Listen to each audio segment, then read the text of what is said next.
For many, the holidays are a time for celebration and getting together with family, but it can be difficult for people who are trying to stay sober. Joining us now is Jason Robison. He's the Chief Program Officer at Self-Help and Recovery Exchange, also known as SHARE. Jason, thanks for joining us. Thank you very much. Welcome. I'm happy to be here.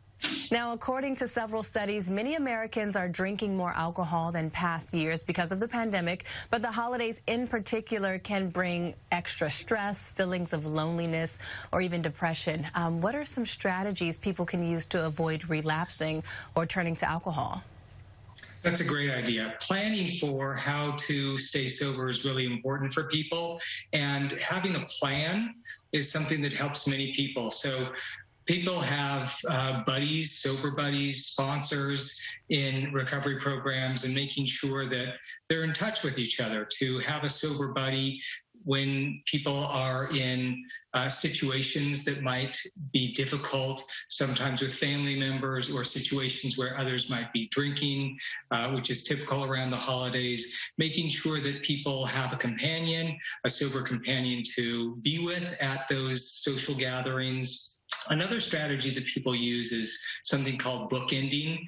In a difficult situation, in anticipation of it, people have a friend or buddy that they call before the situation happens and after the situation happens to help get support on both ends of that. It's definitely good to have some support with you, especially if you're going out to celebrate. Now, what are some of the benefits of staying sober when it comes to enhancing your health? Well, for people with addiction issues or alcohol issues, staying sober definitely brings a quality of life. And people who are in recovery for any kind of issue tend to, the studies show that people are living longer, they're happier, they're healthier across the board. And most importantly, they are connected to community in healthy ways. They're connected to family in healthy ways, even if their family of origin may be one that started with tension.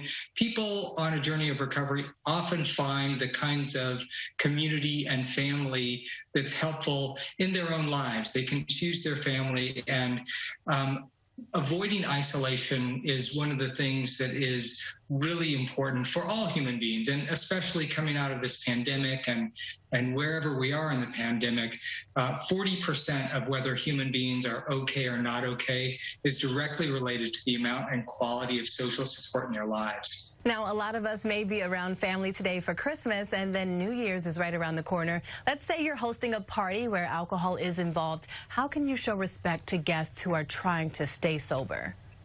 That's a really great point. Making sure that there are lots of options for people who may be trying to stay sober.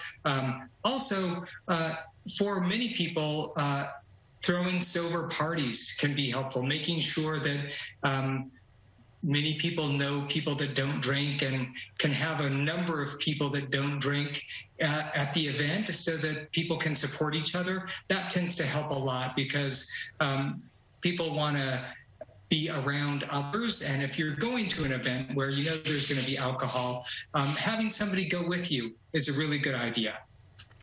Jason Robison with SHARE, thank you so much for coming on today. I hope you have a Merry Christmas with you and your family. You too. Thank you so much.